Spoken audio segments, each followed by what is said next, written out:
Cemeteries are places designed for eternal rest, but anyone who has walked among their headstones after sunset knows that silence doesn't always mean absence. There are promises that outlast death and secrets that refuse to be buried. Today, I bring you 3 real and disturbing stories that took place among the shadows of the graveyards. From impossible offerings to screams emanating from deep within the earth. Find a safe place, stay quiet, and prepare to enter the place where the dead don't always rest in peace. I've been working as a night watchman at this cemetery for almost 5 years. It's a quiet place, and contrary to what people believe, the hardest part isn't the ghosts, but the loneliness and the cold. However, there is a grave in Sector 4, the oldest and most neglected area that breaks the monotony. It belongs to a woman who died in 1924.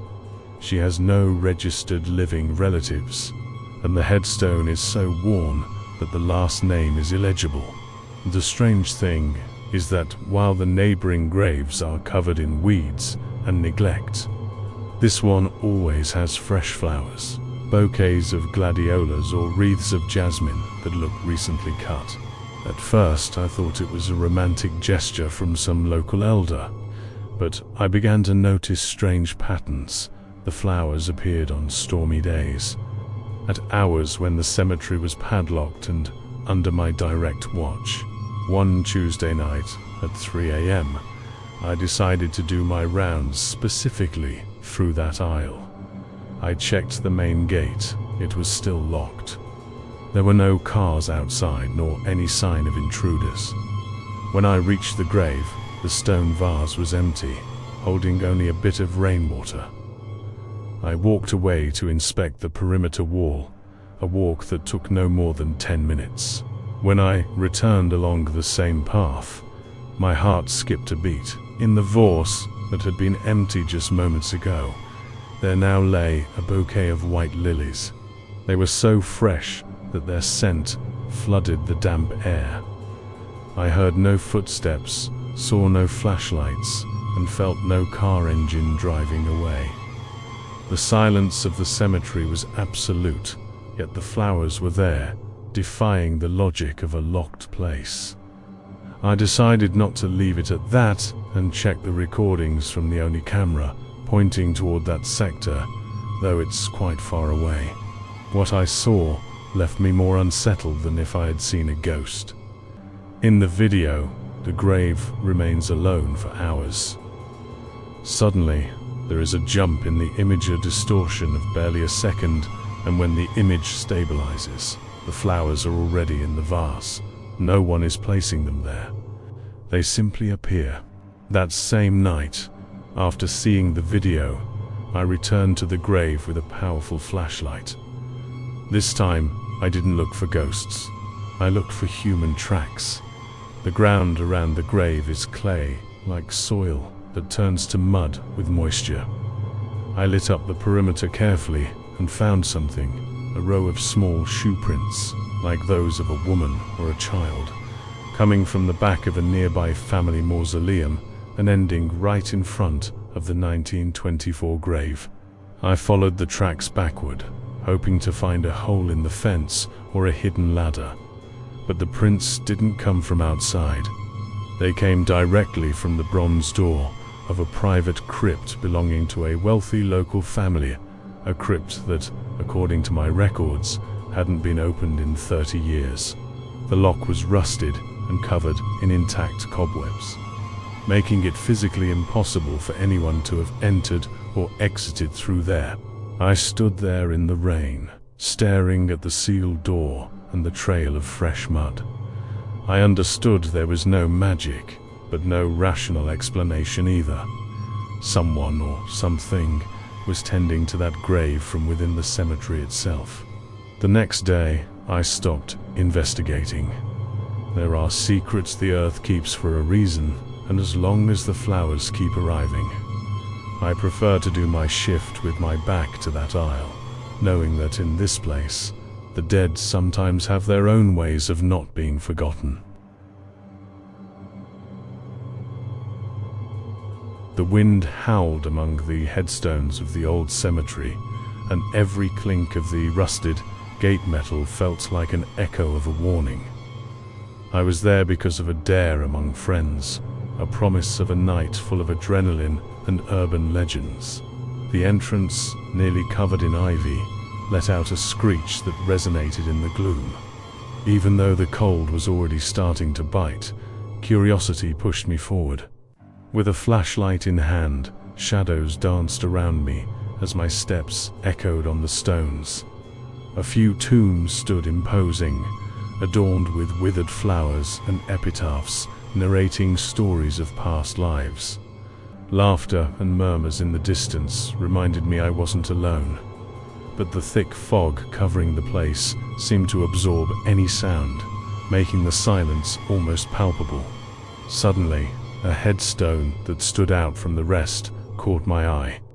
It was a singular grave, marked only with one name, Elena. There were no dates, neither birth nor death.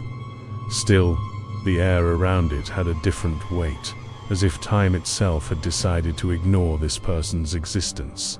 I approached, my flashlight illuminating the elegant engraving. A strange sensation washed over me, a shiver running down my spine as if a cold hand had touched me. My friends approached, joking about the empty grave, but I couldn't take it lightly. I felt there was something unsettling about the absence of dates, a secret hidden beneath the surface. After exchanging nervous glances, we decided to stay a while longer. And while they discussed paranormal anecdotes, I watched the headstone in silence. That's when it happened. My flashlight began to flicker, and for a brief moment, I thought I saw the figure of a woman standing by the grave. Her silhouette was blurry, almost ethereal, but her features were unmistakable. She looked sad and heavy-hearted, as if carrying an immense pain. I blinked hard, and the image vanished, leaving only darkness around me. "Did you see that?" I asked my friends, but they only laughed, trying to scare me even more. My mind couldn't shake the vision. I approached the headstone again, and in that instant, I felt a whisper in the air. "Help me." The voice was so clear it paralyzed me. I looked for my friends, but they had wandered off, seemingly absorbed in the game of shadows and lights. Loneliness closed in on me tightly. Unable to resist the compulsion, I knelt before Eleanor's grave. I began to speak in a low voice, asking her what she needed from me. The air turned cold, nearly freezing, and suddenly my flashlight illuminated something sticking out of the ground, a small metal box covered in dirt. With trembling hands, I dug it up, feeling as if the world around me had stopped. When I opened it, I found faded letters and a locket with a photograph of a young woman who was undoubtedly Elena. The letters, written in delicate calligraphy, spoke of love, loss, and a life cut short by tragedy. As I read them, I realized the cold I felt wasn't just the air, but the sadness surrounding this spirit trapped between two worlds. My friends returned at that moment, laughing and celebrating their bravery. But when they saw the box and the letters, their laughter died out, and the same shiver I had felt became palpable in all of us. In that instant, we understood we had awakened something that had remained silent for decades. The night grew even darker, and the murmurs of the wind seemed to roar in response to the story we had just unearthed. Without knowing why, we decided to leave the box on Elena's grave, a clumsy attempt to return something she had once lost. I had never truly believed in spirits, but that night, as we left the cemetery, I felt something watching me, grateful, as if the absence of a date on her headstone had finally found its meaning. It was a dark and cold night, as only November nights can be. Fog crawled among the headstones of the old cemetery where I used to walk during my moments of solitude. I sought serenity in that place, away from the city's hustle, but that night I felt an unusual unease. I had decided to stay a bit longer, enjoying the silence that only a cemetery can offer. The hour grew late, and the full moon dimly lit the area. Most visitors had left, and only a few curious souls ventured around. When the guard locked the gate, I realized I was completely alone. A slight chill in my chest reminded me that staying there might not have been the best idea. But curiosity won, so I ventured deeper among the graves of those long forgotten. As I walked, I heard a soft thud. I looked around, searching for the source. Everything was still, save for the whisper of the wind caressing the tree branches. Maybe it was just my imagination, I thought, and continued toward the back of the cemetery, where the headstones were older, some nearly covered in moss. Suddenly, a second thud echoed closer this time. I stopped. The sensation of being watched took hold of me. It could just be an animal, I tried to convince myself, but my heart was pounding and logic began to fade. I walked a bit more, caught between curiosity and fear. Every step felt heavier, as if the ground were trying to hold me back. A third thud, more persistent this time, broke the silence. It was a rhythmic sound, almost as if someone were knocking on a door. I looked back toward the entrance, but not a single shadow appeared.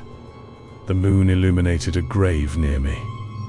The inscription was worn, nearly illegible. But there, right in front of it, was something strange, freshly moved earth. My breathing quickened. Without thinking, I walked toward the grave. As I got closer, the knocking grew louder, almost clamoring for attention. "Who's there?" I shouted, though I knew my voice might sound foolish in such solitude. Only the sound of the wind answered. The knocking stopped suddenly, and a deep silence took over. However, in that silence, a barely audible whisper filtered through the shadows. "Help me."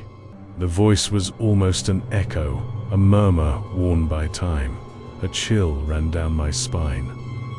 Despite the fear gripping me, I felt a desperate need to unearth the truth behind those sounds and that whisper. With trembling hands, I began to push the dirt aside. A blunt thud echoed when my shovel hit something hard. I paused for a second, asking my brain if I really wanted to know what lay beyond. But the echo of that helped me kept resonating in my mind. So, with adrenaline coursing through my veins, I continued to dig. Finally, the lid of a coffin came to light. My hands shook and a sense of urgency forced me to open it. With an effort, I pulled back the lid, and what I saw inside left me frozen.